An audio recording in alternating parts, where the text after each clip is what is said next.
देवर और भाभी का रिश्ता तो बहुत अनमोल होता है, पर क्या होगा जब यही प्यार का रिश्ता नफरत में बदल जाए और देवर भाभी की जान ले बैठे। नमस्कार दोस्तों, मैं हूं अनामिका मिश्रा और आप देख रहे हैं सच्ची खबरें। भरतपुर के नदबई में शनिवार शाम 5:30 बजे बेटे के साथ बाइक पर जा रही बिजनेस वुमेन को गोली मारकर उसकी हत्या कर दी गई थी। कांसगंज रोड नदबई की रहने वाली सुधा चौधरी अपने बेटे अनुराग के साथ स्कूटी पर जा रही थी। तभी दो युवक बाइक पर पीछा करते हुए आए और गोली मारकर सुधा चौधरी की हत्या कर दी। एक गोली कंधे से होती हुई हार्ट तक पहुंच गई, दूसरी गोली कमर से नीचे लगी। इस मामले में भरतपुर पुलिस ने खुलासा करते हुए 2 को गिरफ्तार किया है, जबकि एक शूटर नाबालिग है जिसे डिटेन किया गया है। इससे पहले रविवार 25 जून को भरतपुर पुलिस ने 24 घंटे में ही इस मर्डर मिस्ट्री का खुलासा करते हुए महिला के देवर मनोज को गिरफ्तार कर लिया था।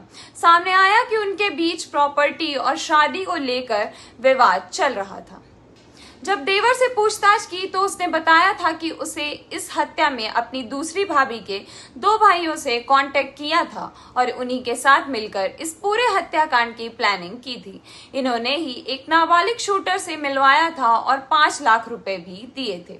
एसपी मृदुल कच्छावा ने मनोज से पूछताछ में सामने आया कि जब मनोज अपनी भाभी सुधा का मर्डर करवाने के लिए काफी समय शूटर की तलाश कर रहा था। जब उसे शूटर नहीं मिले तो वह अपनी दूसरी भाभी सुशीला के 2 भाइयों माधव और शिशुपाल से मिला और कहा कि सुधा को मरवा दो, हमारी संपत्ति को लेकर मामला चल रहा है, हम लोग बर्बाद हो रहे हैं। माधव ने सुधा का मर्डर करवाने के लिए एक नाबालिग से संपर्क किया और 5 लाख में सौदा किया। सुधा के मर्डर से 2 दिन पहले ही माधव ने नाबालिग को कट्टा लाकर दे दिया। 24 जून माधव नाबालिग को बाइक पर बैठाकर ले गया था। नाबालिग के दोनों हाथों में कट्टे थे। सुधा को देखते ही नाबालिग ने दोनों कट्टों से एक फायर किया, जिससे सुधा की मौत हो गई। हम आपको बता दें कि पुलिस ने इस मामले में माधव और शिशुपाल को भी गिरफ्तार कर लिया है।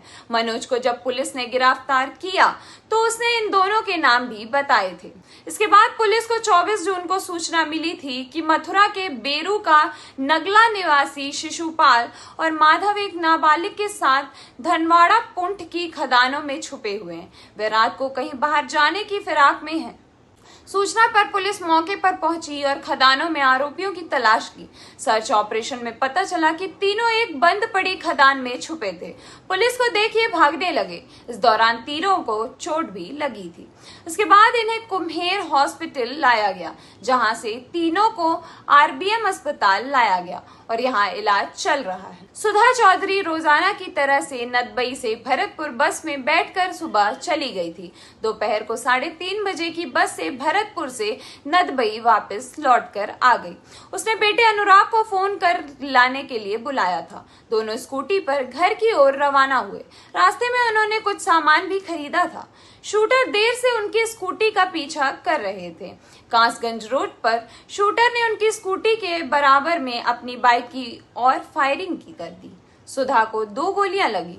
सुधा को लहूलुहान हालत में अस्पताल लेकर गए, जहां डॉक्टरों ने उसे मृत घोषित कर दिया। पुलिस ने घटनास्थल के आसपास के वीडियो खंगाले तो दोनों युवक आते जाते हुए दिखाई दिए। पुलिस ने भी महिला के बेटे से पूछताछ की। बाद में मर्डर के आरोपियों की तलाश शुरू कर दी। सुधा का उसके ससुराल वालों से 15 साल से अनबन चल रही थी। इसे लेकर सुधा ने ससुराल वालों पर मुकदमा भी किया हुआ था। सुधा के ससुराल छोड़ने के बाद पुष्पेंद्र ने मथुरा के बेरू के नगला निवासी सुशीला से शादी कर ली थी। मृतका सुधा के पास एक बेटा अनुराग सागवान है और सुशीला के पास एक बेटा लाव्यांश है। अनुराग के पिता के नाम को लेकर सुधा ने ससुराल वालों पर मथुरा गेट थाने में एक मुकदमा किया हुआ था। 27 जुलाई 2022 को सड़क दुर्घटना में पुष्पेंद्र की मौत हो गई। पुष्पेंद्र सीआरपीएफ में नौकरी करता था। पुष्पेंद्र की मौत के बाद सुधा और सुशीला में अनुकंपा नियुक्ति, फंड और संपत्ति बंटवारे को लेकर विवाद चल रहा था। मनोज चाहता था कि पुष्पेंद्र की मौत के बाद नौकरी से मिलने वाला सारा लाभ सुशीला को मिले। सुशीला के दोनों भाइयों पर 25-25 हजार का इनाम भी घोषित है। धन्यवाद दोस्तों, आज के लिए बस इतना ही। देश और दुनिया की तमाम खबरों के लिए देखते रहिए सच्ची खबरें। आप हमारे चैनल को लाइक, शेयर और सब्सक्राइब भी करें।